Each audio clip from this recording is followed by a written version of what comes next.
Amigos, tengan ustedes muy buenas noches. En primer lugar, agradecer a los organizadores de este evento de capacitación por la oportunidad que me brindan para estar con ustedes y tratar un tema bastante interesante sobre el procedimiento administrativo. Previo a ello, quiero que acepten mis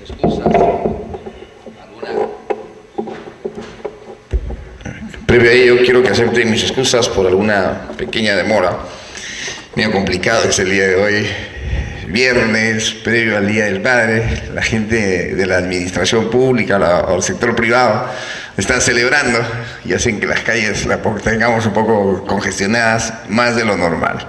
Y felicitarlos a ustedes que haciendo un esfuerzo, a veces de desprendernos, de poder pasar un momento agradable en compañía de los compañeros de trabajo, etcétera, estar acá para poder conversar sobre estos temas tan importantes como es el derecho administrativo, el procedimiento administrativo y el procedimiento administrativo sancionador. Es sumamente importante porque nos permite actualizarnos. La ley del procedimiento administrativo es del año 2001, en vigencia de 2002. Sin embargo, ha sufrido muchísimas modificaciones, cerca de un 40%, y creo que va a seguir habiendo otras modificaciones más. ¿Producto de qué? Producto de la modernización del Estado, aunque en teoría es bastante simpática, pero en la práctica todavía no se efectiviza mucho. Sin embargo, a partir del año 2002 nosotros tenemos la Ley Marco de Modernización del Estado y su reglamento. Esto lleva a la transferencia de las competencias a los diferentes gobiernos subnacionales, gobiernos regionales, gobiernos locales y al mismo tiempo a los diferentes sectores. Por un principio fundamental, el artículo 43 de la Constitución Política del Estado, establece que la República del Perú, su gobierno es un solo Estado, su gobierno es unitario y se ejerce en forma descentralizada y desconcentrada. Dentro de ese criterio de descentralización y de desconcentración, están habiendo evidentemente transferencia de competencias a diferentes sectores, a diferentes niveles de decisión, y por lo cual los dispositivos de procedimientos y normativos también en la administración pública van a ir cambiando permanentemente. Un ejemplo de ellos, por ejemplo, valga la redundancia, es que ahora tenemos el 079, el Decreto Supremo 079, que establece el instructivo de la aprobación de los textos únicos de procedimientos administrativos, los famosos TUPA. Y antes estos se actualizaban cada 2 años, ahora dice que la actualización es permanente. ¿Y por qué es permanente? Porque se están modificando los procedimientos. Y los TUPAs es sumamente interesantísimo. Yo ahora estaba en una exposición en el Ministerio de Justicia, donde también soy expositor sobre estos temas. Y terminada la exposición se me acercó una señorita de nacionalidad chilena y me dijo: me parece interesante lo de los TUPAs que tienen ustedes. Bueno, intercambiamos algunos correos sobre el tema del procedimiento. Me manifestó que estaba en el Perú porque estaba haciendo una investigación sobre el procedimiento en el Perú. ¿A raíz de qué? A raíz de que no todos los países, vamos a ver una parte introductoria muy rápido, por eso le pedí también al coordinador del curso que me diga qué temas han visto. Y está diciendo porque no todos los países latinoamericanos tienen ley de procedimientos, como no todos los países latinoamericanos tienen un derecho administrativo. Hay una discusión vieja sobre la codificación del derecho administrativo. Nosotros tenemos una copia de los procedimientos más del derecho europeo. Y esta señorita estaba haciendo quería sacar su doctorado en una universidad norteamericana sobre los procedimientos administrativos a nivel latinoamericano. Y después ya me comentó que había presentado su tesis doctoral sobre el particular y me dijo, y lo más saltante de su tesis es que lo que había encontrado en el Perú, los TUPAs.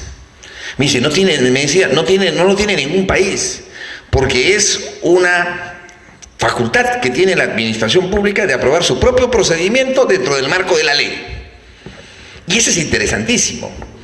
Y para ella también le pareció interesante, y a mí también me parece interesantísimo, a todos debería parecernos interesantísimo. ¿Por qué? Porque nos permite adecuar los procedimientos a la propia realidad de nuestra organización de la administración pública. A esa organización en concreto establecemos el propio procedimiento dentro del marco de la ley, evidentemente sin desnaturalizar la ley.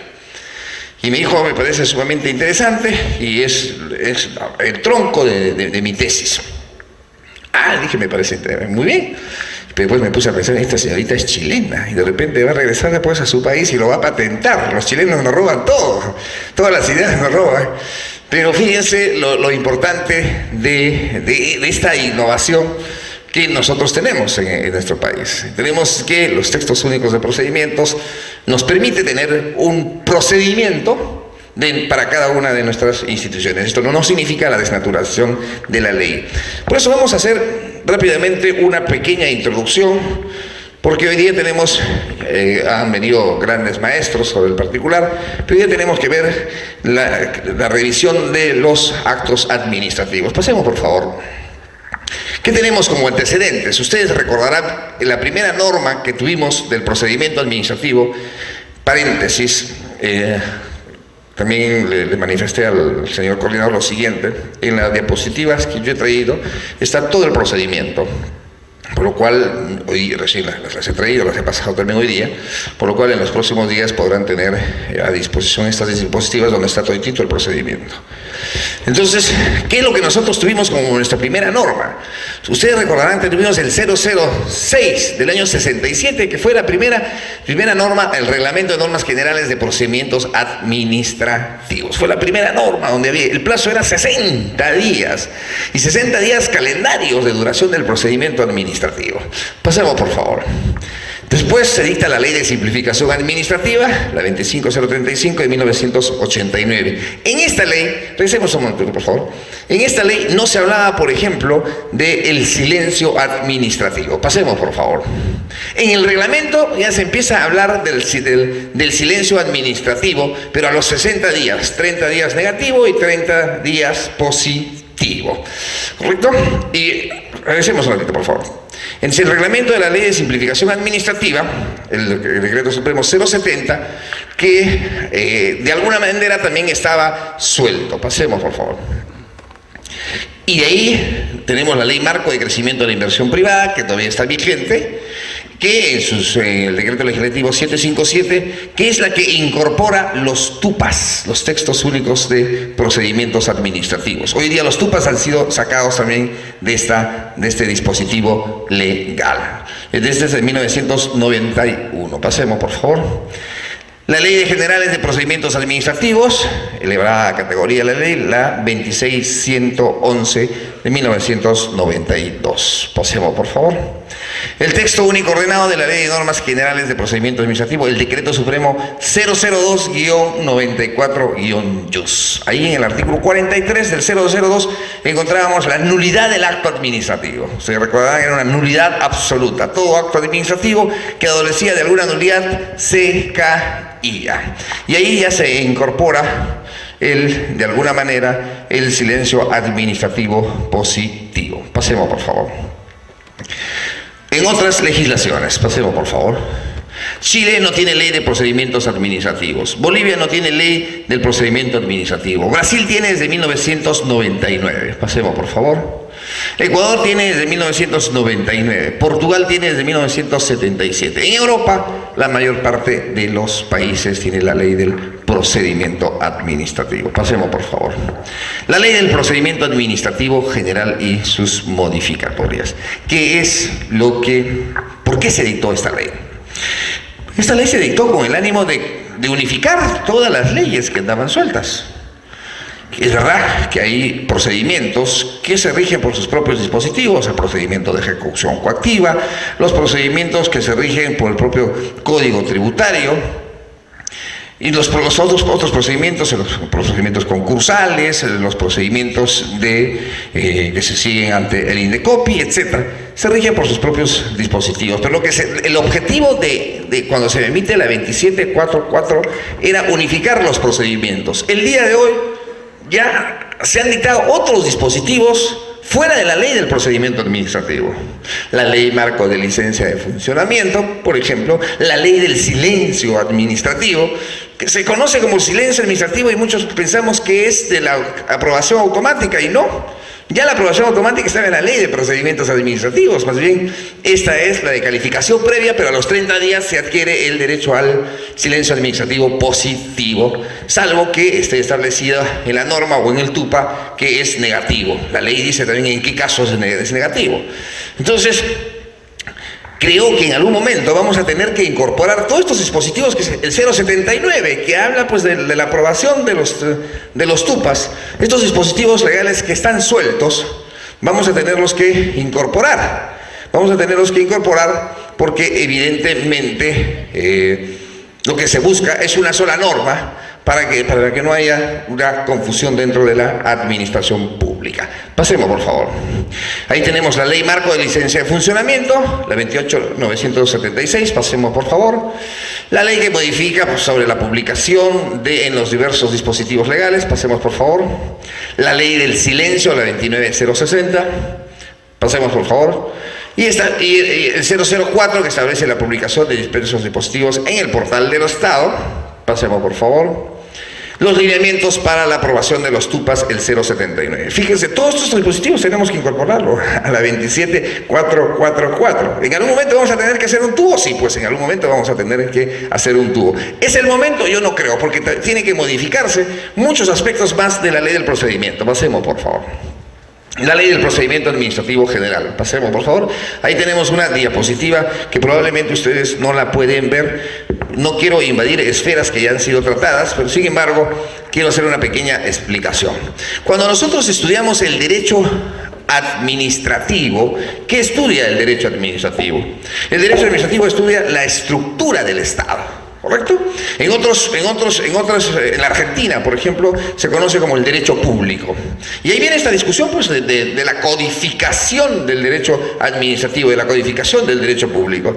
Situación bastante complicada. Imaginémonos nosotros que estudia el derecho administrativo, la estructura del Estado, pero además los niveles de gobierno del Estado, los poderes del Estado en forma horizontal, los organismos autónomos constitucionales, que son 10, y en consecuencia, imaginémonos que podamos codificarlos a cada uno de los poderes del Estado, los niveles de gobierno, el nivel de gobierno nacional, el nivel de gobierno regional, el nivel de gobierno local, los organismos autónomos constitucionales, el Tribunal Constitucional, el Consejo Nacional de la Magistratura, el Jurado Nacional de Elecciones, el Banco Central de Reserva, etcétera. Que pudiéramos codificar, tema bastante complicado. Y tema bastante complicado, porque cada uno responde a una realidad, cada uno tiene su propia ley orgánica y difícil que podamos codificar el derecho administrativo. Entonces, en el derecho administrativo, ¿qué estudiamos? El Estado y su estructura. Como consecuencia de ello, se dictan y se han venido dictando los diferentes dispositivos referente al procedimiento. ¿Por qué? Porque el gran violador de los derechos es el Estado. El gran violador de los derechos de los administrados es el Estado. Entonces, el derecho administrativo, el procedimiento administrativo, ¿qué busca? ¿Cómo el administrado hace valer sus derechos frente a la administración? Y siendo que el acto administrativo es recurrible, como vamos a verlo el día de hoy, en consecuencia, tiene que establecerse cómo yo enervo la validez de ese acto administrativo. ¿Cómo enervo la validez? Que es precisamente no solo que es recurrible, sino cómo contradigo el derecho de petición y el derecho de contradicción. ¿Cómo contradigo cuando se emite un acto administrativo? Eso se establece en el procedimiento administrativo, que es la secuela que uno sigue para obtener un resultado de parte de la administración pública que normalmente se denomina acto administrativo y que ustedes ya han estudiado. El artículo 1 de la Ley del Procedimiento Administrativo nos señala qué es el acto administrativo y cuáles no son actos administrativos, que significa que son actos de administración, los actos internos. El acto administrativo evidentemente se emite en el ejercicio de la función pública y crea una relación jurídica entre la administración y el administrado. Entonces, cuando dices se emite en el ámbito, en el ejercicio de la función pública, es cuando uno está investido del ius imperium, del poder para emitir ese acto administrativo. Un pequeño paréntesis, el señor coordinador hizo alusión que yo veo temas municipales, es cierto. Y ahí, por ejemplo, les quiero contar algo. El artículo 11 de la ley de procedimientos, la ley orgánica de municipalidades, establece que los regidores no pueden cumplir funciones administrativas ni ejecutivas, porque esto es causal de vacancia. Entonces, pero una función administrativa, para yo cumplir una función administrativa, tengo que emitir un acto administrativo, o un acto que tenga el valor propio. Entonces, para emitir el valor propio, que puede ser pues un memorándum, que puede ser una directiva, que ya es un acto interno, también el memorándum es un acto interno, no es un acto administrativo propiamente dicho, tengo que tener el jus imperium, la designación. Si yo emito, y los regidores, por ejemplo, no tienen esta facultad, entonces cuando emiten un dispositivo de esta naturaleza, el Jurado Nacional de Elecciones, con una interpretación totalmente equivocada, dice que han emitido un acto no propio de su función, cierto, que es un acto administrativo, que no es falso, y terminan vacándolos. Y no puede ser, porque lo que puede haber cometido ese señor es abuso de autoridad, usurpación de funciones, porque lo que ha emitido no es un acto administrativo, pues, porque no tiene el jus imperium. El que emite el acto administrativo es el funcionario, el que tiene la facultad, la capacidad de decisión. Entonces, lo que puede haber emitido esta persona que está usurpando una función puede ser cualquier cosa, pero menos un acto administrativo, porque no ha sido emitido en el ejercicio de la función pública. Entonces, ahí, para nosotros hacer valer nuestros derechos, vamos al procedimiento administrativo, que es la secuela de los pasos que uno sigue para que la administración pública se pueda pronunciar. Entonces, ¿por qué la diferencia entre procedimiento y proceso? Precisamente porque el proceso ya es donde hay una litis, donde hay un tercero que viene a ser la administración, que muchas veces en el procedimiento, en el procedimiento trilateral hay la administración, el administrado y un tercer administrado. Y el procedimiento trilateral que habla nuestra ley de procedimientos administrativos no debería ser procedimiento, debería ser proceso trilateral, porque genera una controversia, es un pequeño proceso sumario, donde incluso hay la actuación de pruebas, etcétera, hay el uso de la palabra, que se puede hacer en el procedimiento, claro que sí, se puede, en la instrucción del procedimiento se puede llevar adelante todo esto. Pero una vez terminado el procedimiento administrativo, y como todo acto administrativo es recurrible, ¿a dónde acudimos? ¿Qué es lo que vamos a ver el día de hoy también? Acudimos al órgano jurisdiccional a través de la demanda contenciosa administrativa. Conforme al artículo 148 de la Constitución Política del Estado, las resoluciones administrativas que causan estado son recurribles ante el órgano jurisdiccional para pedir que este acto administrativo que vulnera mis derechos, en consecuencia, sea revisado a través del órgano jurisdiccional. Quiero manifestar lo siguiente, algo que mucho se dice y se entiende mal. La administración pública no tiene la facultad de la interpretación de la norma. La administración pública tiene lo que hace es aplicar la ley y no tiene el control difuso. Existe una discusión en cuanto a algunas sentencias del Tribunal Constitucional, porque incluso en la propia ley del procedimiento administrativo, como una de las fuentes del procedimiento, se habla de las resoluciones emitidas por los tribunales encargados de hacer la interpretación de la norma, los tribunales administrativos. Tema discutible. ¿Y por qué tema discutible? Porque el control difuso, Poder Judicial, Tribunal Constitucional, que también tiene el control concentrado, Jurado Nacional de Elecciones en materia electoral, y la interpretación de la norma también el propio Congreso de la República cuando tenga los vacíos o las deficiencias de una ley que ellos mismos han emitido y la pueden interpretar. Entonces existe un gran error en la administración pública en su conjunto, de que la administración dice: hacemos la interpretación de la norma. Perdón, La administración pública no tiene la facultad de hacer la interpretación de la norma. Y cuando se habla de las fuentes del derecho del procedimiento administrativo, los principios del derecho administrativo o los principios generales del derecho, es para poder solucionar una controversia que se pueda haber presentado o solucionar un procedimiento administrativo, pero invocando normas de carácter supletorio o vinculantes, pero que lo que no significa la interpretación de la norma. Podemos aceptar, por ejemplo, que el Tribunal Fiscal sí tiene la facultad, y creo que ahí habría que dotarle de una mayor protección constitucional. El Tribunal Fiscal tiene la facultad de hacer la interpretación de la norma, pero no la administración pública en general, porque esto es un cáncer a nivel nacional. Dice, estamos haciendo la interpretación de la norma y con lo cual nos estamos arrogando una situación que no nos corresponde, porque el control difuso, evidentemente, por mandato constitucional, le corresponde a los poderes del Estado, en algunos casos, y a los organismos autónomos constitucionales, en otros casos, de acuerdo a la propia Constitución y a su ley orgánica. Pasemos, por favor, a la lámina 103.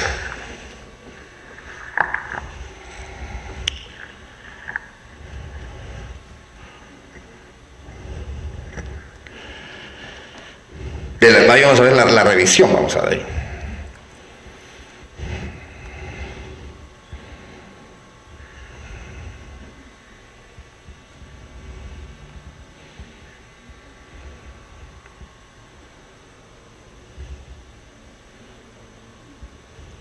Perfecto. Próxima, por favor. Primero, cuando nosotros revisamos el artículo 10 de la Ley del Procedimiento Administrativo, se habla sobre qué actos administrativos son nulos. ¿Correcto?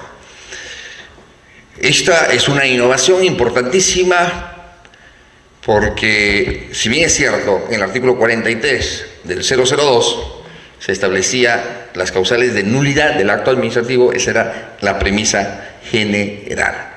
La premisa general, acto administrativo que adolezca de cualquier vicio, se caía. El día de hoy tenemos la anulabilidad del acto administrativo y la conservación del acto administrativo. Importante e importantísimo, porque nos permite que el acto administrativo pueda subsistir. Nace el acto administrativo por el principio de presunción de veracidad. Tiene vigencia, se detecta su irregularidad y se cae. Entonces, esa es la premisa mayor. Nulidad del acto administrativo, artículo 10 de la Ley de Procedimientos Administrativos, por ejemplo, artículo 10, inciso número 1, actos administrativos emitidos en contra de la Constitución Política del Estado o en contra de la ley. O si no, el inciso 4, actos administrativos provenientes de la comisión de algún ilícito penal, que es un tema que lamentablemente es un cáncer dentro de la administración pública. Un cáncer dentro de la administración pública es que se presente documentación falsa o que la propia administración también emita documentación falsa. Si no, pues pongámonos a pensar un poquito. Recordemos en la época que todos nuestros compatriotas querían irse al Japón, y de dónde salían las partidas de nacimiento que uno tenía descendencia japonesa. Salían de las municipalidades de Puente Piedra, de las municipalidades de Huacho, de las municipalidades de Lima provincias, y en consecuencia de ahí salían, pues. Entonces, eran documentos falsos, sí, pues documentos falsos emitidos por la propia administración. Es un cáncer en la administración pública que a veces se emitan actos administrativos fraudulentos y también se presente documentación fraudulenta. Entonces, pero ahora se han incorporado algunos principios que ustedes ya han visto, los conocemos por el propio ejercicio de la profesión, los que somos abogados, el principio de presunción de veracidad y al mismo tiempo el principio de controles posteriores. Nace el acto administrativo por el principio de presunción de veracidad, se detecta su irregularidad, se cae. Premisa mayor.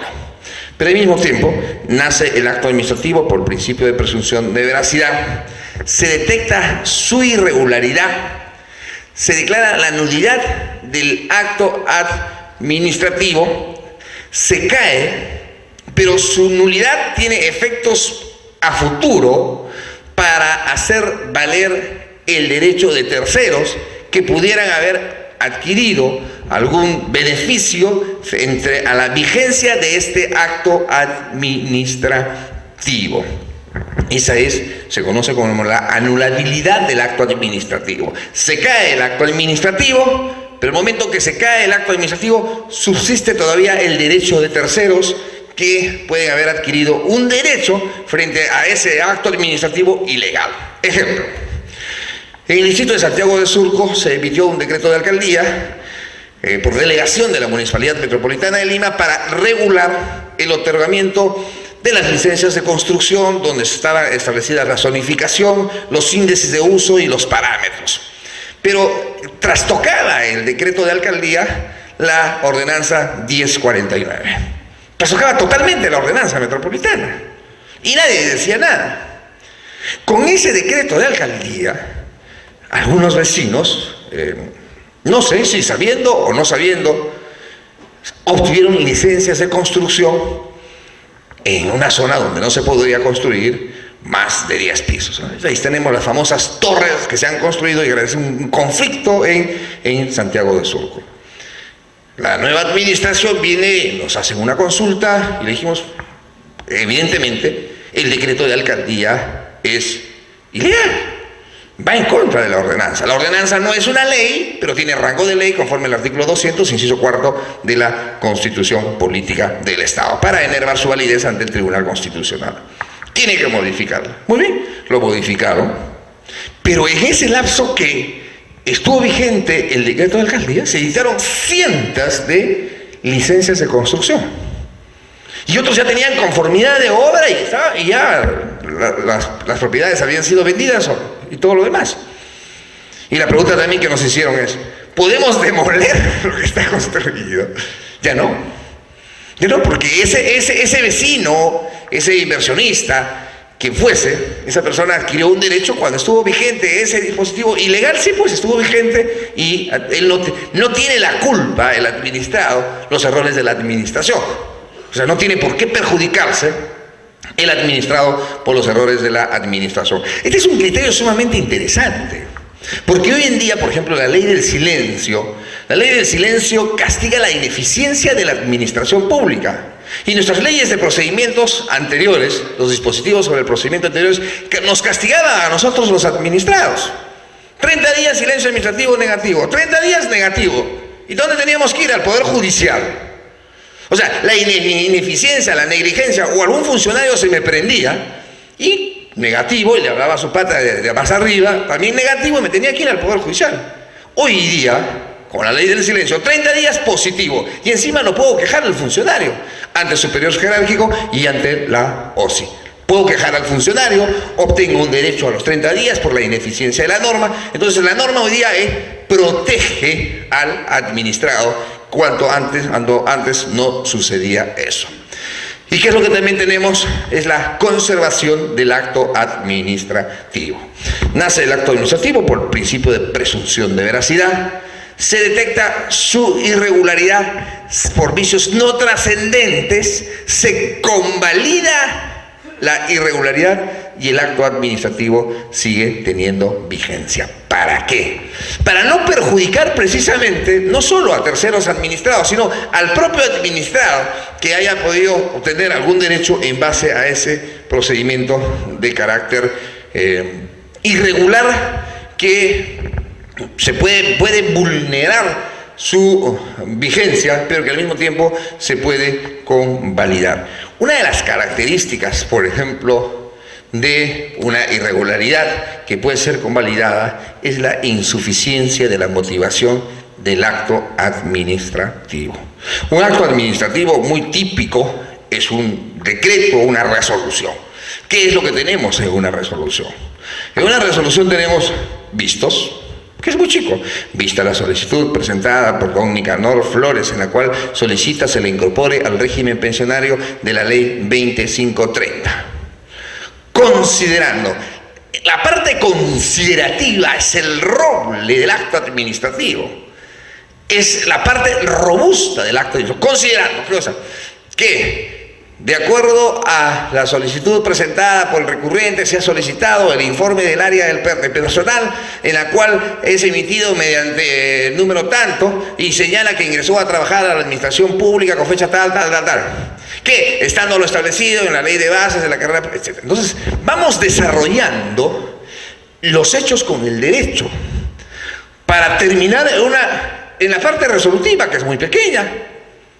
Se resuelve el artículo 1, declara procedente o improcedente la solicitud presentada por don Nicanor por los argumentos expresados en la presente resolución. Si declara procedente, entonces segundo artículo, segundo, encárguese al área de personal o a la jefatura, normalmente personal es una jefatura, el cumplimiento de la presente resolución. Regístrese, comuníquese y publíquese o archívese.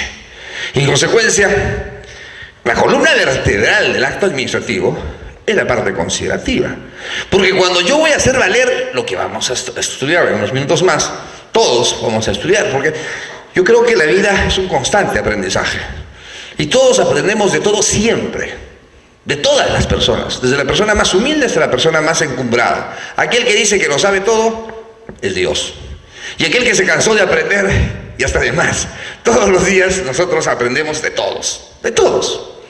Y en consecuencia, aquí estamos en un constante aprendizaje permanente que nos permite de alguna manera estar navegando en las aguas turbulentas de la administración pública. Entonces, la columna vertebral de la resolución es la parte considerativa. Porque para yo interponer mi recurso administrativo o mi recurso impugnativo, ¿qué voy a decir?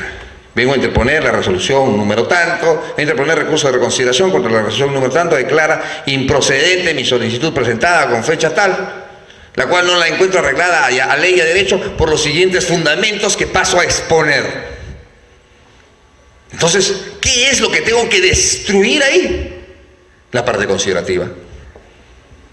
En su primer considerando se equivoca flagrantemente. Digamos el primero no, porque es la invocación de un hecho. En el segundo considerando se equivoca flagrantemente porque no es verdad por esto, por esto, por esto. En su tercer considerando también se equivoca por esto, por esto. Entonces voy destruyendo lo que el administrador fue desarrollando en forma equivocada. Porque si estoy recurriendo al acto administrativo es porque no estoy de acuerdo con el acto administrativo. Porque si estoy de acuerdo no digo nada. O el tercero administrado, que sea persona porque tiene un legítimo interés e impugna, señor, esto atenta contra mis derechos, viola mis derechos, y en consecuencia vengo a impugnar usted. La administración se ha excedido en esto, voy destruyendo la parte considerativa. Y después al final, por lo tanto, solicito se declare fundado el presente recurso de reconsideración por las consideraciones expuestas en el presente recurso, ¿no? Primero otro sí digo, adjunto como nueva prueba, cualquier prueba el día de hoy. Antes era prueba instrumental. Entonces, la insuficiencia de la motivación del acto administrativo es una causal de nulidad, ¿no? Hoy en día se puede subsanar. ¿En base a qué? En base al principio de informalismo. Nace el acto administrativo por el principio de presunción de veracidad y yo presumo que es cierto y después, si detecto la irregularidad, se puede caer, pero al mismo tiempo puedo convalidar el acto administrativo. Controles posteriores, presunción de veracidad y principio de informalismo. El principio de informalismo, fíjense lo importante que es el día de hoy y que de alguna manera en el órgano jurisdiccional ha sido incorporado, lo cual nos parece magnífico. Antes, ¿qué teníamos en la administración pública? La cultura del sello. Uno llegaba con su escrito y el sello, no te pongo el sello porque no tienes esto y esto y esto. O si no, tiene que estar foliado. Que debes comprar tu carpeta. Hoy en día vamos a la administración pública y si no nos reciben el documento lo agarramos a patadas. No, es una exageración. Pero le exigimos que nos reciba. ¿Correcto? O si no, se lo enviamos por conducta notarial. O sea, la cultura del sello, la cultura de la mesa de partes era pues una situación tortuosa. Hoy en día la administración pública está en la obligación de recibirte. Y si cumples con todos los requisitos establecidos en el texto único de procedimientos administrativos, y si es una solicitud, por ejemplo, conlleva a la obtención del derecho en ese momento. Si no cumples con algunos requisitos, te pondrán una observación, no adjuntó tal cosa, tal cosa. ¿Puedes subsanarlo? Puedes subsanarlo. Principio de informalismo. En consecuencia, eso ha sido incorporado, por ejemplo, en el órgano jurisdiccional y me parece muy bien. Así como otras cosas del propio Código Procesal Civil ha sido incorporado en el derecho administrativo. Antes interponíamos, ahora el recurso de casación ha sido modificado sustancialmente, pero antes interponíamos un recurso de casación y no se pagaba la tasa correspondiente y de plano nos lo rechazaban. Hoy en día no. Nos dicen que inadmisible, y si es admisible, es subsanable, subsane con pagar el monto correspondiente. Y eso es importante, ¿por qué, amigos? Porque se privilegia el derecho que tenemos todas las personas de la tutela jurisdiccional en el tema jurisdiccional y de la tutela administrativa en el tema administrativo. O sea, se privilegia mi derecho frente a los formalismos. ¿Todos tenemos derecho de acudir a la administración pública a reclamar algo o a solicitar algo? Claro que sí. ¿Todos tenemos derecho de acudir a la administración pública a solicitar algo o a reclamar algo? Claro que sí. Pero en consecuencia, puedo presentar algunas, por ejemplo, la presentación de las demandas. Oye, presenta las demandas sin la tasa correspondiente. Inadmisible, 3 días para que usted pague la tasa. Pero te la recibieron, pues. Porque el plazo de repente se te puede pasar. Las apelaciones. No presentas la tasa, inadmisible. No tenías plata ese día, pero te la recibieron. Antes, de plano, ya te la rechazaba. Entonces, esos principios que me parecen sumamente importantes, donde se privilegian principios fundamentales, valores fundamentales del ser humano, que nosotros tenemos el derecho de acudir a la administración de justicia o a la administración pública en busca de una respuesta. Bien, la nulidad de oficio. ¿Quién declara la nulidad de oficio? Hoy día ha cambiado bastante el particular, sobre el particular se ha cambiado. Se declara la nulidad de oficio el superior jerárquico. Pero evidentemente aquí hay dos temas que tenemos que distinguir y que forman parte de la exposición el día de hoy. La nulidad, la posibilidad de declarar la nulidad del acto administrativo de parte de la administración y la posibilidad de enervar el acto administrativo por parte del administrado. Estamos en el primer caso, la nulidad del acto administrativo que tiene la administración pública para poder declarar la nulidad de un acto administrativo. ¿Quién es el que declara la nulidad de este propio acto, del acto administrativo emitido por la administración pública? El superior jerárquico. El superior jerárquico, y para eso tenemos un plazo de 1 año para declarar la nulidad en sede administrativa. En el caso de los tribunales administrativos o en el caso de los organismos colegiados, son 3 años para declarar la nulidad del acto administrativo. Pero antes, hasta las modificaciones del año pasado, no podían ya declarar la nulidad de su acto administrativo, tenían que irse a la vía jurisdiccional. Hoy en día, ¿qué dice el dispositivo? El que no está sometido a superior jerárquico podrá declarar la nulidad de su acto administrativo dependiendo de los plazos correspondientes. ¿Eso es importante? Sí es importante. ¿De dónde sale? En parte, no en todo, sale del Código Procesal Civil. El juez puede declarar la nulidad de todo lo actuado, incluso hasta antes de sentenciar, porque es el tercer filtro, ¿correcto? Entonces, el juez puede declarar en cualquier momento la nulidad de sus resoluciones. Ese principio antes no estaba en el procedimiento administrativo. En el procedimiento administrativo solamente era el superior jerárquico, a través del recurso impugnativo. Entonces hoy en día, en el caso de los tribunales, en el caso de los organismos unipersonales, donde no tengo superior jerárquico, yo declaro la nulidad de mi acto administrativo. Puede declararse de oficio la nulidad de los actos administrativos, aun cuando hayan quedado firmes, siempre que agravien el interés público. ¿Cuándo un acto administrativo queda firme? La administración pública, ¿cuántos días tiene para notificar un acto administrativo? Tiene 5 días la administración pública para notificar un acto administrativo. ¿Cuándo quedó firme? Una vez notificada, si ha transcurrido el plazo de los 15 días y el administrado no ha hecho valer su derecho. En consecuencia, ahí ha operado lo que se conoce la cosa decidida, que es un paralelismo a lo que nosotros conocemos en el órgano jurisdiccional, la cosa juzgada, sí, pues la cosa juzgada, pero aquí va a la negligencia del administrado. Droni, en un extraordinario libro, El acto administrativo, solamente en él desarrolla todo el acto administrativo, las características del acto administrativo, señala que la negligencia del administrado no puede ser suplida por el administrador. Es decir, si alguien no interpuso el recurso impugnativo correspondiente, en consecuencia, el superior jerárquico no lo puede ver por la iniciativa del administrador. Y a veces muchos nos equivocamos cuando decimos la nulidad. Vamos a ver que no hay recurso de nulidad.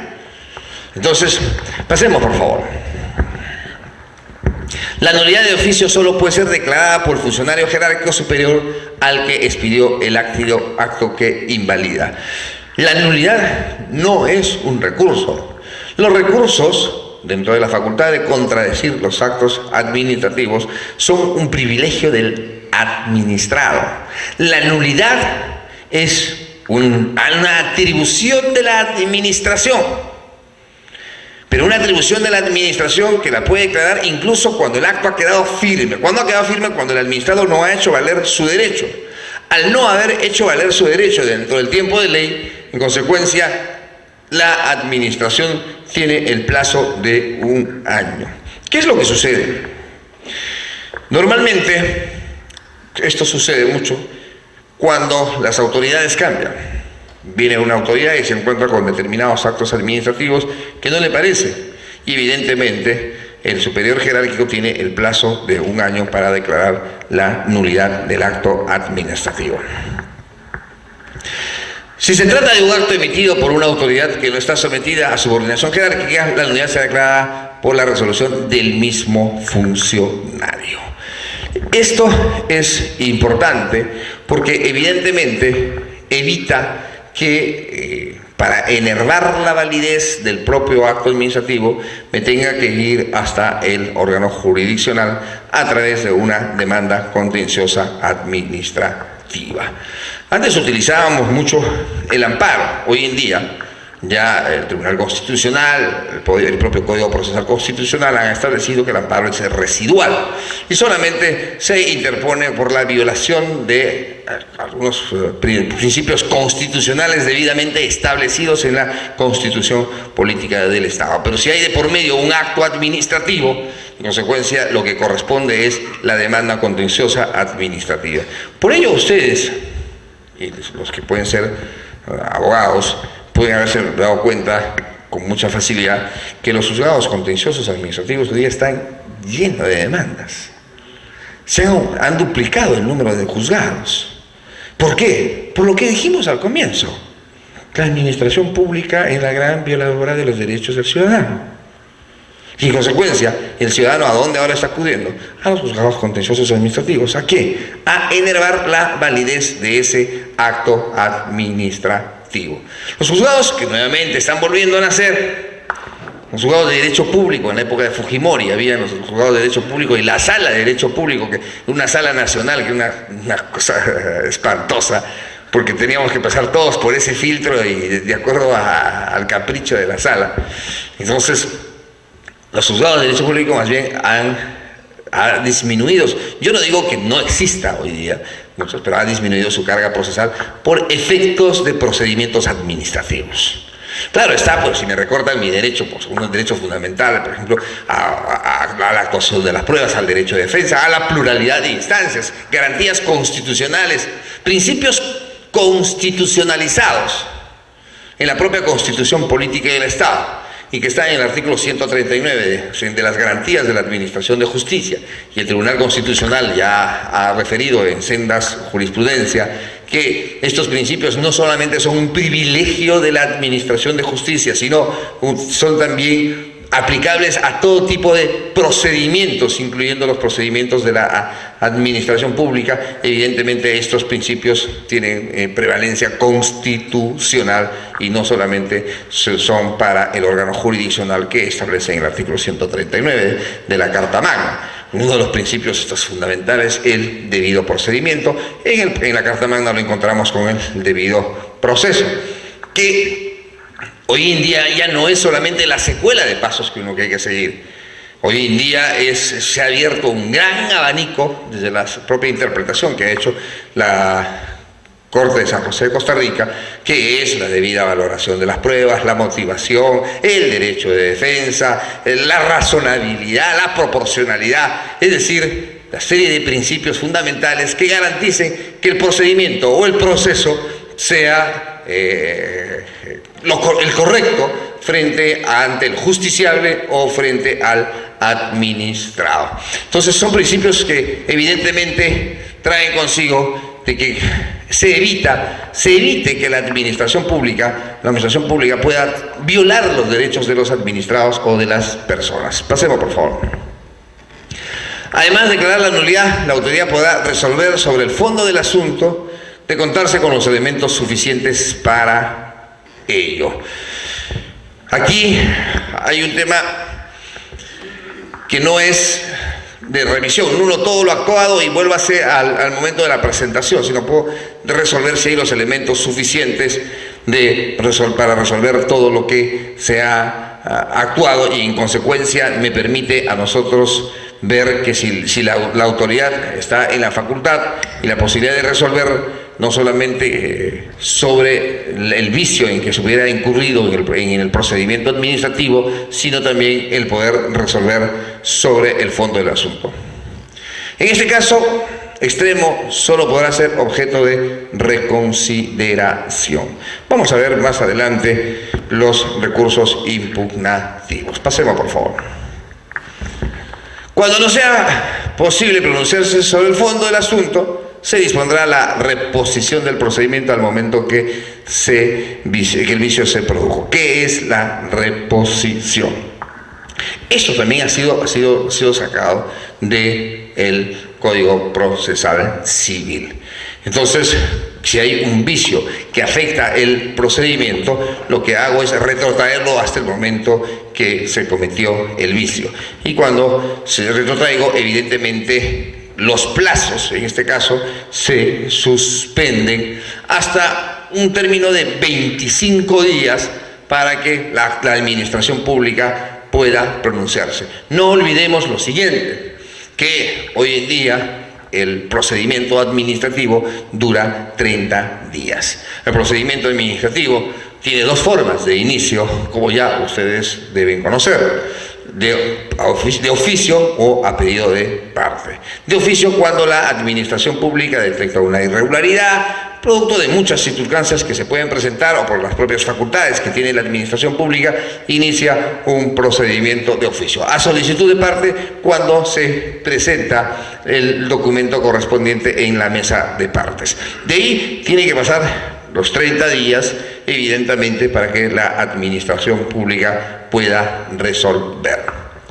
¿Y qué es lo que se dice en el instructivo, en el 079 de los textos únicos de procedimientos administrativos?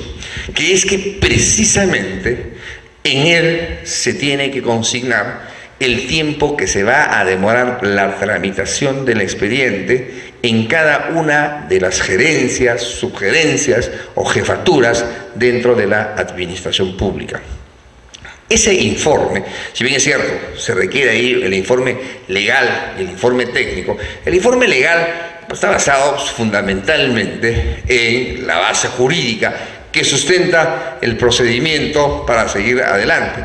Pero ese informe del tiempo de duración de la tramitación del expediente en determinada área Ese informe lo tiene que hacer evidentemente un administrador o una persona que sepa mucho de racionalización.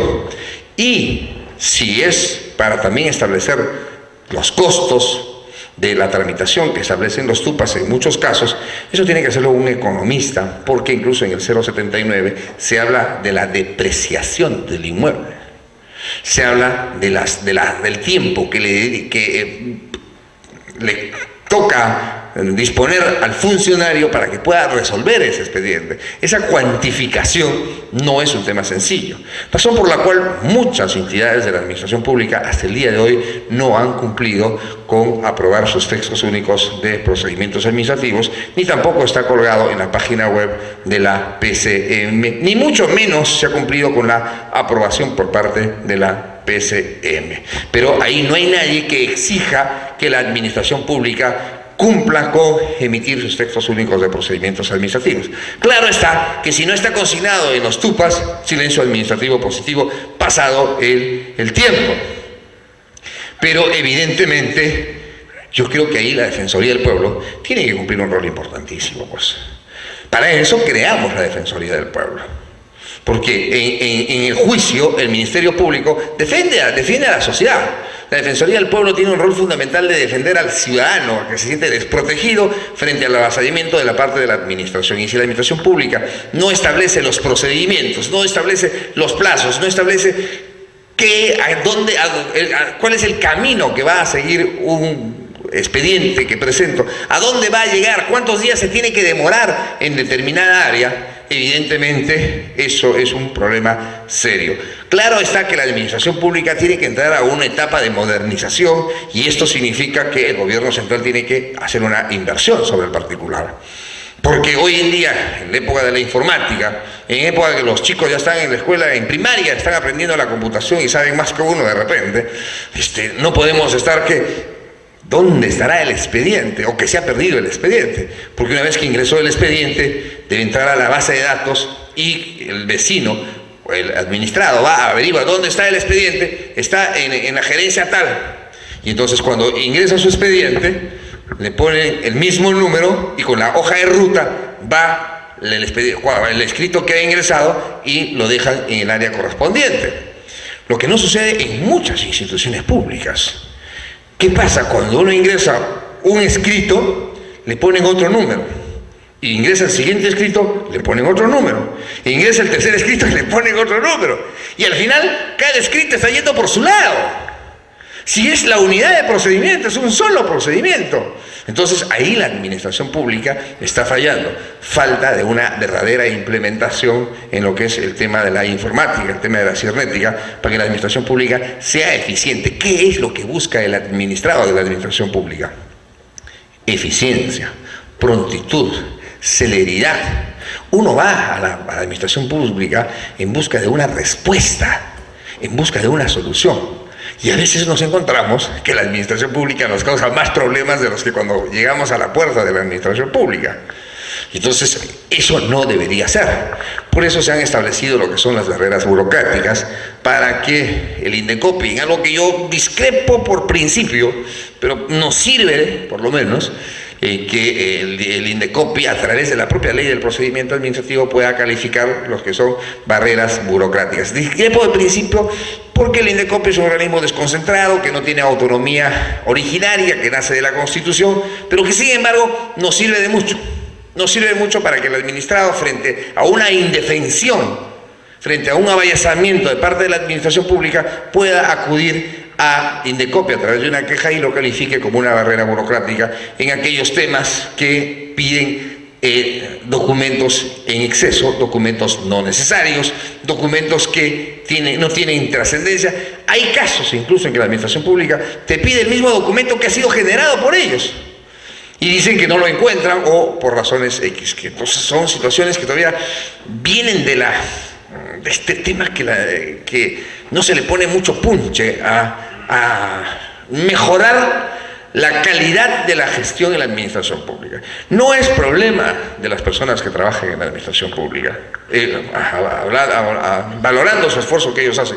Creo que este es un tema mucho que va más allá creo que se tiene que hacer un esfuerzo mancomunado, empezando el gobierno central, en invertir más en la administración pública, en esa persona que le ha dedicado años a trabajar en la administración pública, en esa persona que a veces ya no le quiere dar más a la administración pública, llega a las 4 de la tarde o 5 de la tarde, marca su tarjeta y se da. ¿Por qué? Porque no le pagan horas extras, no hay aumento de sueldos hace mucho tiempo, la gratificación por Navidad, fiestas patrias, 200 soles, entonces ¿quién se quiere quedar pues en la administración pública? La administración pública no invierte en las personas que trabajan en la administración pública, la capacitación que ahora el 276, la ley de bases de la carrera administrativa y el decreto supremo 005-90 PCM, su reglamento, no se cumple. Entonces, si no se invierte en la administración pública, no vamos a tener celeridad, prontitud, eficiencia, vamos a tener actos administrativos con la motivación insuficiente. Hoy en día, por ejemplo, con la 28212, y que el presidente de la República se le ocurrió reglamentarla con el decreto supremo 019 inicialmente,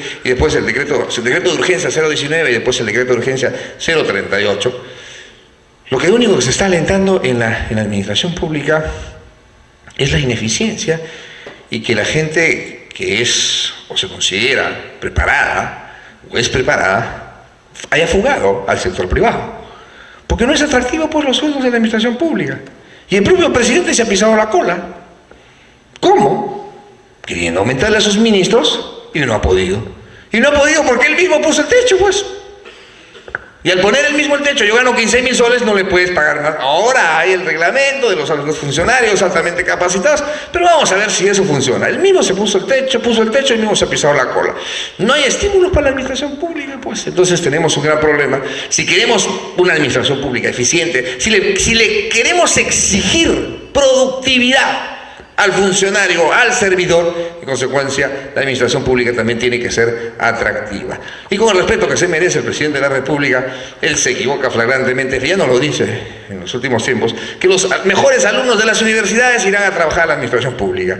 Con los sueldos que paga la administración pública, los mejores alumnos se van a ir a las universidades privadas o a poner sus empresas, se van a ir fuera del país. Entonces hay que cambiar de concepto ahí y revalorizar lo que es la carrera pública, la administración pública, para que realmente el procedimiento sea eficiente, el procedimiento busque la solución de los problemas y no nos cree más problemas de los que tenemos. La facultad de declarar la nulidad de oficio de los actos administrativos prescribe el año contados a partir de la fecha que haya quedado consentido. Quedó consentido cuando el acto administrativo no ha sido impugnado, no ha sido enervado por parte del administrado. Pasemos, por favor. En caso que haya prescrito el plazo previsto, solo procede la demanda de nulidad ante el Poder Judicial vía el proceso contencioso administrativo, siempre que la demanda se interponga dentro de los 2 años siguientes después de la fecha que prescribió la facultad para declarar la nulidad. ¿En la práctica son 1 año? No. En la práctica, más allá de los 5 días que tiene la administración pública, son 15 días para que el administrado pueda interponer el recurso impugnativo. De ahí tenemos 1 año, entonces es 1 año, 15 días. Y de ahí los otros 2 años, una vez que ha quedado consentido, son los 2 años más los 15 días, sí, evidentemente, contar el plazo que tiene la administración pública para declarar para poder notificar el acto administrativo. Debemos recordar que el defecto de notificación no tiene nada que ver con la validez del acto administrativo. Esto trae consigo la responsabilidad más bien del funcionario encargado de hacer que se notifique el acto administrativo o en su defecto subsanar la notificación correspondiente. Pasemos, por favor. Los actos administrativos por consejos o tribunales regidos por leyes especiales, competentes para resolver controversias en última instancia, solo pueden ser objeto de declaración de nulidad de oficio en el propio consejo o tribunal con el acuerdo unánime de sus miembros. Bien la incorporación, pero por supuesto que sí, bien la incorporación, porque permite de esta manera que los propios tribunales o los consejos que puedan declarar por acuerdo unánime. Por ejemplo, el Indecopi, ¿no? El Indecopi puede declarar de oficio y por el acuerdo unánime de sus miembros. Esta incorporación nos parece sumamente importante porque de esta manera evitaremos que estar acudiendo al Poder Judicial a través de la demanda contenciosa administrativa. Pasemos, por favor. En la nulidad de oficio, esta solo podrá ejercerse dentro del plazo de 1 año después de la fecha en que el acto es notificado. Estamos hablando de los tribunales. También procede que el titular de la entidad demande su nulidad en la vía del proceso contencioso administrativo, siempre que la demanda se interponga dentro de los 3 años. Estamos hablando de los tribunales siguientes a notificada la resolución administrativa. 2 años cuando es emitido por autoridad administrativa, 3 años para ir al órgano jurisdiccional cuando es emitido por los tribunales administrativos.